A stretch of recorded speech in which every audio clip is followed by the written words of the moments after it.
Ladies and gentlemen, boys and girls, dinner time is here. That's right. We're talking about Hannibal Season 2, Episode 3 on Dish by Dish. Well, greetings and salutations, Internet. It's your old pal, Patrick Hamilton, coming to you once again from the Baltimore Institute for the Criminally Insane. This is Dish by Dish, the Kill by Kill side project, where we watch an episode of Hannibal and then we talk about it. And of course, there is only one person in this world or any other that I trust that that if I get hauled up into court, she will walk up to the testimony box. What is that called? The witness stand. Witness stand. Walk up to the witness stand dressed like a Dick Tracy villain and lie her ass off against me. The one, the only, Gina Radcliffe. How are you doing today, Gina? Oh my God. This fucking episode. Jesus. It's not the creepiest. It's not the most gruesome, although there is a pretty gruesome death at the end. The end gets pretty gruesome. It is the smarmiest episode so far.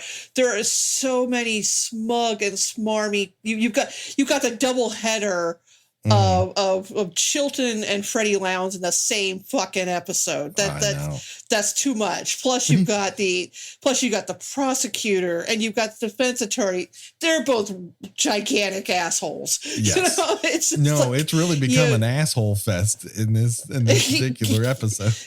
Yeah, everybody is just really enjoying this trial, just making a feast of this trial in which these teenage girls were killed and eaten, and everybody's just smirking at each other and practically making like gotcha fingered guns at each other, and it's just like, oh my God. Will really managed to piss some people off just by living his life, man. He has people really dislike him. Like, Chilton is obviously jealous as fuck, right? His diagnosis basically is Will is everything he wants to be. He wants to be that smart. He wants to be that profound. I'd say he wants to be that attractive, but in any other role, Raul Esparza is hot as fuck. Yeah, I mean, there's something, I think it's the character. I mean, literally, I think the character is just so loathsome that it actually makes him less attractive. And we talked, I was actually listening to one of the episodes from last season. And we were talking about, why Freddie just seems to really have it out for him. And you had suggested that, she wishes, it's also almost a professional jealousy, where she wishes that she had, Will's powers of deduction to, so she could personally solve a crime and be the best true crime blogger there ever was, I guess. Yeah, I think she wants legitimacy. Right. But people who write about true crime generally aren't the people that solve that crime. They report on. I mean, I think maybe, there have been a couple of instances where a detective, on a certain case wrote a book about it later. But generally most true crime is reported on later after the fact. Yes. Or it's not that she solved the crime and then writes about it. Yeah.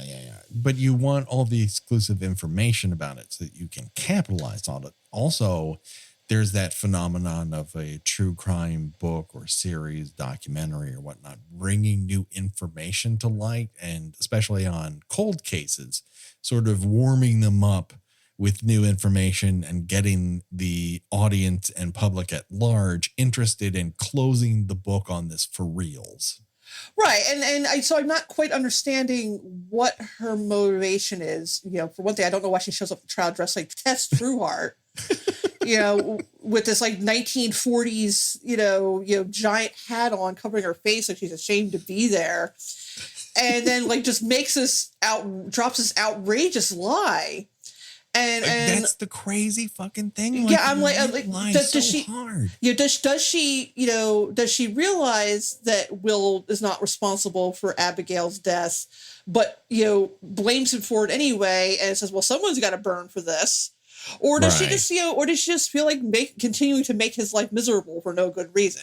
It's a bit from column A, bit from column B. I think the diagnosis for me so far is that she truly does believe Will is too connected to the kinds of people that he hunts, that he is deep down as broken and as dangerous as they are. And he just has too clever a veneer. And as we see with several other characters, like that flaw in herself is what she sees in other people. So he's got to be dirty. He just, there's no way he could be clean in this.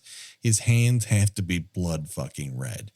And then on the flip end of that, I do think she is petty enough that because Will tried to stop Abigail from collaborating on this book, and because Abigail was killed before the completion of it, this is revenge. Right. And then the defense attorney just shuts her down anyway, because she's a big lying liar who lies all the time. It's putting her on the stand is a grand mistake. And I don't feel like the prosecutor in this case makes a ton of them, but holy fuck, putting her on the stand is really not smart. Yeah, I don't know that you want to have, the admin of murderstab.com or whatever the name of her website is, as your best, authority on a case like this. She's a professional. It's Ms. Murder Stab to you, Gina Radcliffe. Also, I am not a lawyer. I do work for one. Mm-hmm. I mean, she should have been shut down as soon as she said, "Oh, well, Abigail said that she was afraid that Will was going to kill and eat her." That would be hearsay. That is hearsay. Yeah, that is not 100% hearsay. And as someone who we know was recording those conversations, one of the things I would ask are, why didn't you, if she's on the stand, why didn't she turn over her notes and the tapes from these conversations to verify that she said this, and then do the you've been taken to court 6 times? Like, take out every single point of her argument instead of just one. I mean, I know the episode's 43 minutes. You have to cut it somewhere. But. Well, also, I mean, in a TV series that thrives on the outrageous and the implausible and the unbelievable. Perhaps the most unbelievable thing is that the lapse time between Will getting arrested and Will going on trial looks to be about 2 weeks. Right. That is not how the justice system works in these here United States. No, but it is the magic of television. I think we're in that. So we'll let that. Well, of course we're going to let it slide. I'm just, they're not going for realism here. No. I think that's an across the board statement. We've made that case quite plain. They're not going for realism. I think they're going for emotional truth, I think, is what it comes down to. Right. And when it comes to this particular episode's title, Hassun, when you see 2 consonants together in Japanese, you have to pronounce H. That's what I remember from my 2 years living in Japan. But in a kaiseki meal, the Hassun is the seasonal platter. So it's essentially the freshest elements that you have coming to bear, and you're setting the sort of tone for what the meal is before. You've woken up the palate with the amuse-bouche. Now you're into, okay, it's a meal, but what's it going to really be about? This is what it is. And when it comes to the theme of this meal that we're having on Hannibal, it's that everyone has too many emotions about each other. They're just overflowing with emotions. And we also get, the palate cleanser of another human ear. That's right. Nothing is better than having someone lending you an ear. Well, how about an ear that just shows up to court that might point to a different killer? That's what Will gets here. And we have an interesting sort of moment where everyone's saying, like, the truth will set you free. And it's an entire episode about people lying to actually get the truth to come to light. It's wow. The themes in this show are fucking wild. Well, what I love is, in keeping with the running gag of the show of, characters just reacting to things in a way that they, would not normally react to them in real life. The Will's attorney opens up the envelope and the ear falls out, and he's like, "Oh, I think this is your mail." just to like, that's an ear, all right. Not revulsion, not like pushing back from the table like there's a rocket tied to his ass. Not like, oh wow, holy shit. He just doesn't bat an eye. Oh, I think this is for you. Yeah. Oops. It's like you ever like open an envelope and you realize it's actually for Becky. And then an ear falls out of it, and oops, a doodle. Oops, among us. Now, getting back to that sort of core of the Will Hannibal dynamic, the first season can almost be chalked up to a meet cute and a complication. The complication is, can two people, one who can read and understand psychopaths and a true psychopath and sociopath, can they fall in love? And the can these two crazy kids work out their differences? It comes down to a real complication here, because Hannibal, well, he may think he is ready for that level of friendship and honesty and being on the same level as your partner. He's not, because he is now currently set Will up to be in a very abusive situation. He has all the power and he holds all the cards. Will's behind bars. He's accused of multiple murders.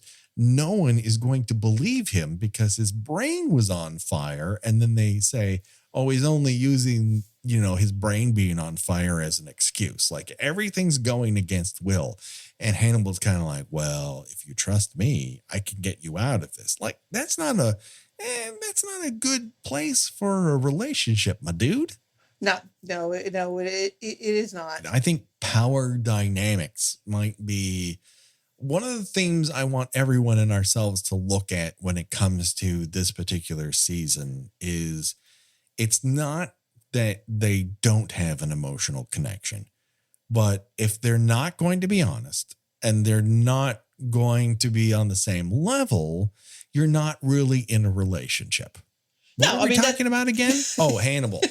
I was going to say, that's relationship 101. You have to agree what kind of relationship you're in.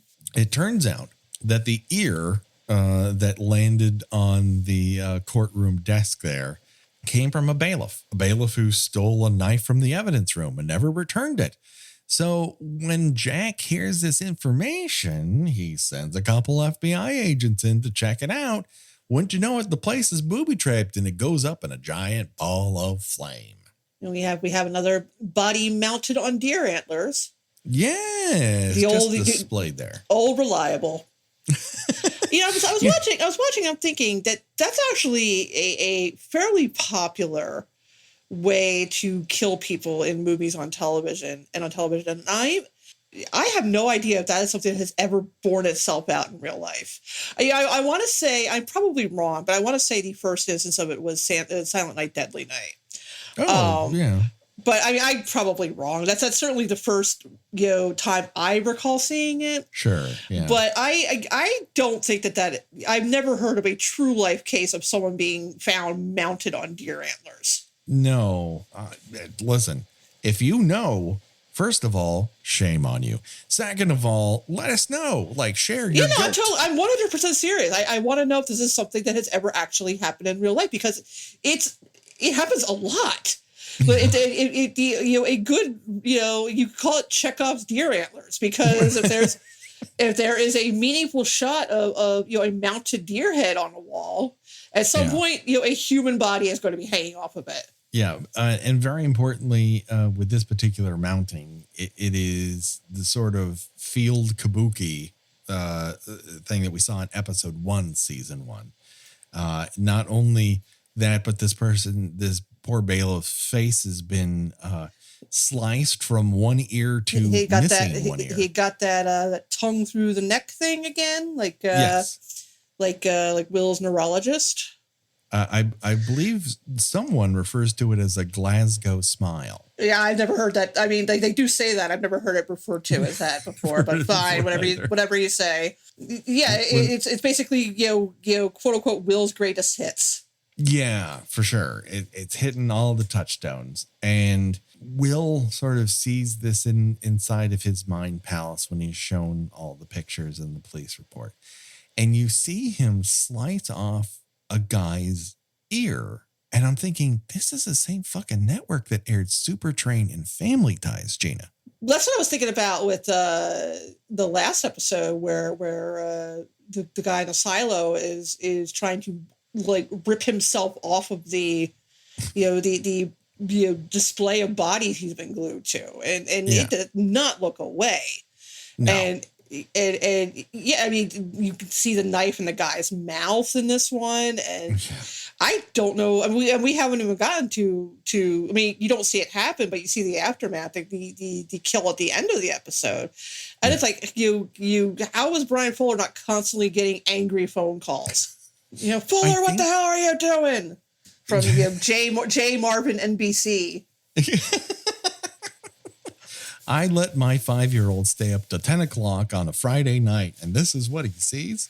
Oh my God, it is so fucking grisly but glorious, because it's not like everything else on television, and it's not just sprays of blood or weird monsters. Like, there have been weird monsters on TV since the 90s, really, and this is so much worse than that. I mean, this is true, unadulterated, fantastic, practical gore. Siskel and Ebert would have been through the fucking roof about this shit. Oh, yeah. They would have been rattling off like the names of everybody involved in the making of the show to like shame them. But you have to be, the whole tone of the show is just, it's drama. You keep referring to as opera, which I think that's actually a better way to put it. But you can't have a sort of, watered down, or the camera, just pans away at the last minute, for the murders here. They have to be as over the top as everything else about this. Yeah.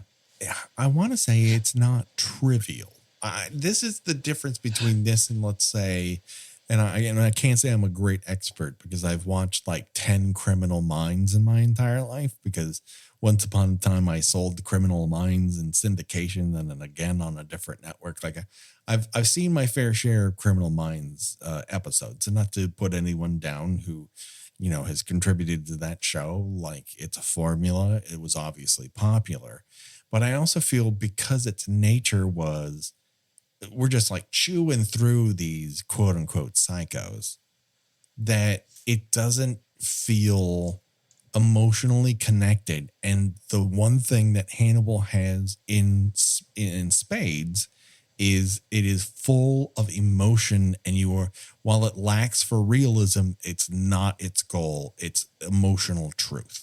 Well, that's also not to belabor our issues with Clarice. This fits into the Hannibal Lecter universe. When you think of like one of the most memorable scenes in Silence of the Lambs is the security guard hung up on the cell bars with like the angel wings. Yes. Just how dramatic that is. Or in Red Dragon, he's got this massive tattoo on his back. In Hannibal, you've got someone, sort of hung by their own intestines. And then you've got what happens to Paul Krendler in that. Yeah. And everything is just super over the top and just almost comically unbelievable, but you can't look away. Whereas Clarice is very much in the Criminal Minds vein, where they're a little embarrassed at the shows about murder. Whereas this show and these movies kind of revel in it. Yes. They kind of revel in the horrible things that a person could do to another person's body if they set their mind to it. It doesn't feel the need to settle into a traditional groove. And I think something, and listen, we again, we don't want to bash Clarice to rise, raise Hannibal up. But ultimately, Clarice is on a network in which it wants whatever the particular song is to sit within the same groove so that the audience doesn't turn away. They're like, nope, it may be set in the 90s and it may be about serial killers and it may have something to do with this movie that won an Oscar once upon a time. But really, it's about these plucky police officers who only want the best from us in society and to bring people to justice. And sometimes they sit around and eat Chinese food and wonder why they can't get dates. There's just a rhythm to that where it's fitting into the same motions because that is what the audience is comfortable with. And Hannibal is not interested in your comfort. No, it is not. It sure isn't. It just isn't. And there's something jarring about that, but there's also something revelatory about that because you don't know what to expect. It is playing against the things that you would normally see on NBC at 10 p.m. And therefore, it is revolutionary in a lot of respects. And the fact that it happened at all was amazing. The fact that it continued to happen for 3 seasons and the fact that people still talk about it to this day tells you that there is something that connects people to the show because they are surprised, they're jarred, and connected to characters beyond place settings and being told this person's protagonist, this person best friend. Yeah, I mean, you could watch like a dozen procedurals and not really remember any kind of standout episode. Where here you just get all kinds of images that will just stick in your mind forever. It's just so surprising, and it feels like everyone knows exactly the game they're playing. So therefore, everyone is moving in the right direction. It's like, yeah, this show doesn't want you to like Freddie Lounds, and it gives you plenty of fuel for that fire. But she also shows up looking like a Dynasty villain. So it's a feast for the fucking eyes. I love that. It's like, why? Why is she wearing this ginormous fedora? It's like you put Ant-Man juice into Indiana Jones hat and it just grew 3 fucking sizes. She's like, going to court, putting on my court hat. Like, what the fuck are you doing, lady? It's like, what is Perry Mason defending this case? Come on now. And not that newfangled Perry Mason where he never sees the inside of a courtroom like an old Perry Mason. Not the Perry Mason where he just drinks and has a lot of sex. Yeah. Which could have been happening in that 60s show, but that was off camera. We didn't see it. Yeah, and HBO, we got to see some reverse cowgirl, or it's not HBO, baby.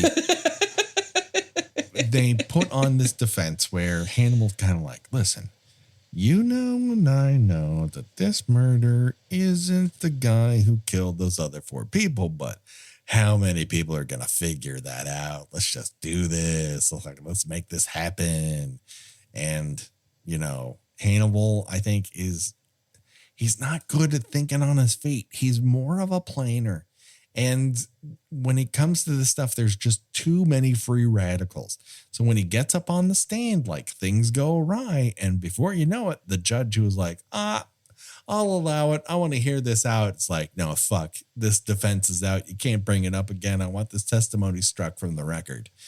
Oh boy, oh boy, oh boy. How are we going to get out of this one? Yeah, Hannibal is definitely not used to not being able to talk himself out of a situation. Yes. He's very good at creating the controls of something. And this is just too many moving pieces. But there's one thing he figures out to do, and that's to yeet that judge's brain out of his head, string him up by a couple of chains, And just for good measure, cut his heart out. And his brain to see which one weighs the most. And I mean, tale as old as time.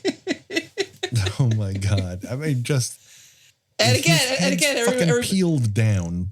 Everybody just sort of like, Justin the judge for Prince and being like, well, guess it's Tuesday.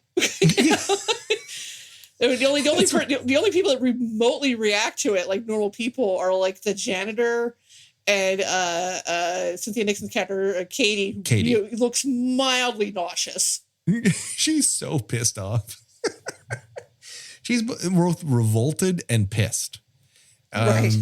And in that moment, like, I feel for her because she's like, listen, we just need to get this shit over with. And then she's like, this is never gonna be over with. Why did I get rounded up in you crazy people in this shitty situation? You're gonna bring us all down. Why did I ever leave New York? I'd finally moved to Brooklyn and had a place to myself, and I had a kid. Everything was coming up me, but no. I don't remember what her husband's called. I have no fucking idea. I never really watched the show. I saw it. I just knew, the whole thing where she moved to Brooklyn and like everybody carried on like she moved to Idaho or something. That's right. That's what Brooklyn is, right? I will tell you a secret. I live in Brooklyn. It takes about 25 minutes to get into the city. 25 minutes, Gina. It is not. It is not a grand sacrifice to be able to visit your friends when they live in Brooklyn. I think it's a very LA mindset, because 25 minutes in LA time feels like, well, I'm not fucking doing that. Like, you'd be like, when I lived on one sort of side of the hill, I'm like, there's no fucking way you're dragging me all the way down to Santa Monica Boulevard for this bullshit. But when I was like closer, I was like, okay, like I can do that. I have more freedom of movement. Whereas when I was like in North Hollywood, like, I don't want to fucking do that. That sounds like a real pain in the ass. It's the same thing here. Like, as the crow flies, it's not that far for me to go up to Santa Monica and Venice. I just don't want to fucking do it. I just don't. Doesn't sound like a good fucking time. I'm staying here. That's an LA mindset. Yeah, no, I mean, New York, it's like, well, if I want to see anybody, I'm going to have to get on a train. Right. But you have all the trains. That's the nice thing, is that you do have trains. Oh, yeah, you got to be out of your mind to try to drive in the city. You just have to be out of your cotton picking mind. Well, I refuse to do that level of cotton or picking. But we do have a bit of Choose Your Own Deathventure here to suss out. Would you rather, if you were forced to die this way, be shot, then flopped onto elk's antlers and be given the Glasgow smile and get one of your ears chopped off? Or be shot, have your brain and heart taken out, be strung up on chains, like Lady Justice, whatever the hell that's called. Oh, I'm a big fan of the antler mounting. Yeah, and you're shot in the heart. You're checking out pretty fast. True. Yes, both of them don't really see where they're going. It really depends on how you prefer your presentation. Yeah, I like the deer antler. See, I like the idea of my head being peeled open because I think that might be a more attractive face shape for me. And they could just use the top of your head for a planter. Exactly. Like, there's another use for that. Like, he kind of peels everything down to make a blindfold. I mean, it's very artistic. It always is. I mean, and also, like, where does he have, like, he wandered into a courthouse with some fucking chains ready to do this? And did he, like, did he bring like a Tupperware container for the brain? What happened to his brain? It's on the scales of justice. Oh, is it? Oh, I didn't even notice that. Oh, okay. The brain's way more than the heart. Hence, he was using logic over love in Hannibal's eyes. Clever. He was rude. That's why that motherfucker's dead. So just about does it. Gina, where can people find you on these here internets? I am a writer at thespool.net. I cover the TV and movie beat. And I am on Twitter under Porcelain72. Rate and review us on iTunes or the podcatcher of your choice. You know, friends and family who like Hannibal, tell them about us. Let them know that this is happening. Let's make a meal out of Dish by Dish while it is on our plate. And that does it for us. But don't worry, folks. The body count will continue for myself and for Gina. Bye-bye, everybody. Bye.